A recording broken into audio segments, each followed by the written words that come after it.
कि कैसे प्रश्न आते हैं।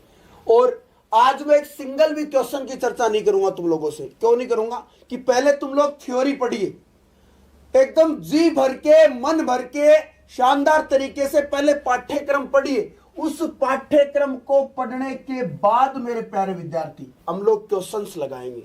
और तुम कहोगे तो एक 6 घंटे की क्लास में क्वेश्चन आंसर की लगा दूंगा, केवल क्वेश्चन आंसर्स की। ठीक है, तो चिंता मत करो तुम लोग। ठीक है, तो सबसे पहले बात करते बेटा आईपीसी इंडियन पिनल कोड 1860 की कुछ धाराएं हैं वो करेंगे, इसका संशोधन है वो करेंगे। सीआरपीसी 1973 का कुछ सिस्टम है उसको करेंगे। सीआरपीसी 1976 73 76 को करने का काम करेंगे। ठीक है, समझ गए? क्लियर? कुछ धाराएं। उसके बाद बेटा मैंने तुम्हें बताया था सबसे महत्वपूर्ण भारतीय साक्ष्य अधिनियम। कौन सा अधिनियम? Evidence act. ये पढ़ने का काम करेंगे। एविडेंस एक्ट बहुत, देखो सारे के सारे अधिनियम वो बहुत बड़े बड़े हैं। ठीक है, पोक्सो एक्ट तुम पढ़ने बैठोगे 105 पेज की पीडीएफ है उसकी, भारत सरकार की 105 पन्नों की। अगर वो पूरा पढ़ा जाए तो 800 के आसपास पन्ने हैं उसमें, तो वो थोड़ी पढ़ना हमें पूरा। हमें तो भाई साहब बात करनी है पोक्सो एक्ट में कहा क्या जाता है। ठीक है, कौन कौन सी धाराएं हमारे लिए महत्वपूर्ण है, धारा 6 क्या देती है, 7 में कौन सी सजा का उल्लेख है, गुरुतर लैंगिक प्रवेशन हमले की क्या सजा होती है। ये वो चीजें हैं छोटी छोटी जो आपको आपके आसपास कुछ छोटा मोटा अपराध घटित हो, आपको जान के ऐसे आने लगा कि यार कांस्टेबल में इसको टॉपिक को जोड़ा क्यों गया। भाई जरूरी है यार, अपराध होंगे आपके आसपास, आप कांस्टेबल बनोगे, एसआई बनोगे। एसआई में तो बहुत लेवल का पढ़ना पड़ेगा आगे आपको ट्रेनिंग में। ट्रेनिंग में यही चीजें और भी पढ़नी पड़ेंगी। अरे राजस्थान पुलिस की ट्रेनिंग में क्या सिखाया जाता है, यही तो सिखाते हैं। कौन सी धारा सिग्नल तोड़ने पे लगेगी, कौन सी धारा बच्चे के साथ बदतमीजी, महिला के साथ बदतमीजी करने पे लगेगी, कौन सी लड़की के साथ बदतमीजी करने पे लगेगी। ताक झांक, कुत्ता पीछा करना गंडकों की तरह, तो कुत्तों की तरह पीछा करने पर भी धारा लग सकती है लड़कियों का। तो लड़कियों से बच के रागो थोड़ा तुम। ठीक है, हाँ भाई, अरे बच के राग थोड़ा। तो आईपीसी सीआरपीसी एविडेंस एक्ट। उसके बाद देखो दहेज अधिनियम, दहेज अधिनियम कोई दिक्कत नहीं है, देख लेंगे।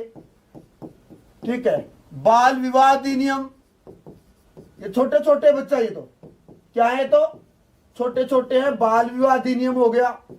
ठीक है, सती प्रथा रोकथाम, सती प्रथा निषेध अधिनियम, रोकथाम या निषेध अधिनियम।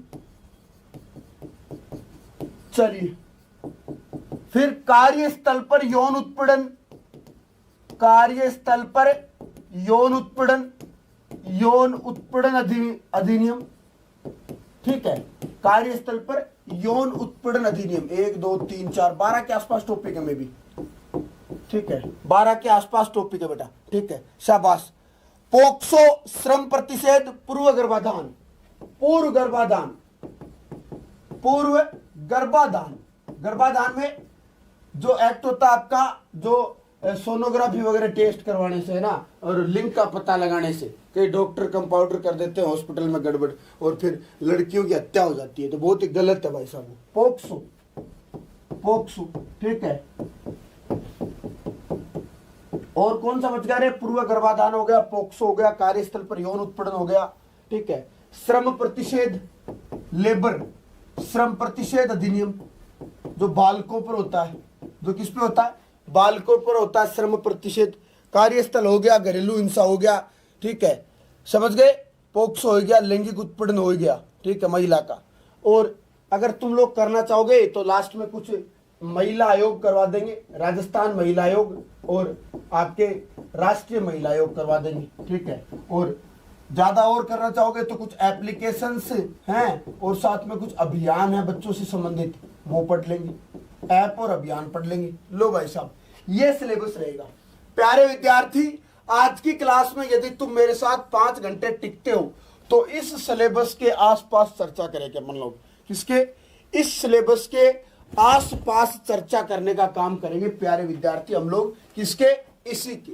IPC, CrPC, Indian evidence act, दहेज अधिनियम, बाल विवाह अधिनियम, सती प्रथा निषेध अधिनियम, कार्यस्थल पर यौन उत्पीड़न अधिनियम, पूर्व गर्भाधान, पोक्सो, श्रम प्रतिषेध, महिला आयोग, कुछ एप्लीकेशंस और साथ में आपके कुछ अभियान कैंपेन जो बच्चों या महिला अपराधों को रोकथाम के लिए चलाए गए हैं। तो स्वागत है सभी का।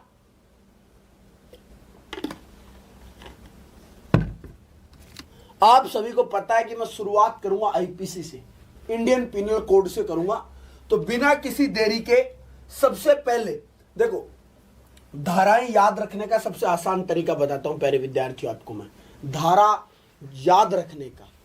को याद रखने का सबसे आसान तरीका होता है, धारा को सबसे पहले 5 से 6 बार रिवीजन करो। धारा को 5 से 6 बार क्या कीजिए, उसका रिवीजन कीजिए, बार बार उसे दोहराइए। उसके बाद बिना देखे उसे लिखिए कि आप कितनी धाराएं एक साथ लिख सकते हो, आपकी सारी क्लियर हो जाएंगी। ये इसके लिए नहीं कह रहा, ये सब्जेक्ट पॉलिटी वाले सेक्शन में जुड़ा है। पॉलिटी एक ऐसा सब्जेक्ट है, राजनीतिक विज्ञान, जिसमें आप क्या कर सकते हो, प्यारे बच्चा, शानदार तरीके से अनुच्छेदों को 5 से 6 बार मनी मन रिवाइज करके और बिना देखे लिख करके याद कर सकते हो। बहुत ही शानदार सब्जेक्ट है, इसलिए इसका भी एक खास नियम है। ये पॉलिटी वाले पोर्शन में जुड़ा है एसआई में, कांस्टेबल में ये अलग से सब्जेक्ट के रूप में आता है।